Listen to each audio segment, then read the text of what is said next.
আসসালামু আলাইকুম, সবাইকে ঈদ মোবারক। আশা করি সকলে ভালো আছেন, ভালো থাকবেন। তো আমি দোয়া করি সবাই ভালো থাকবেন। তো এইমাত্র ঈদের নামাজ পড়ে আইলাম।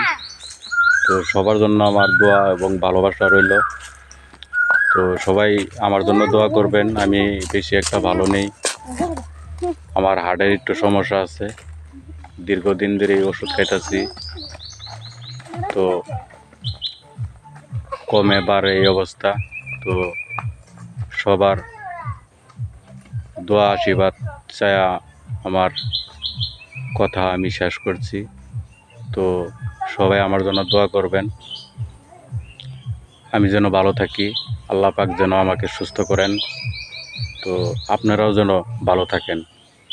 তো সবাইকে ধন্যবাদ, সবাই ভালো থাকবেন। আল্লাহ হাফেজ।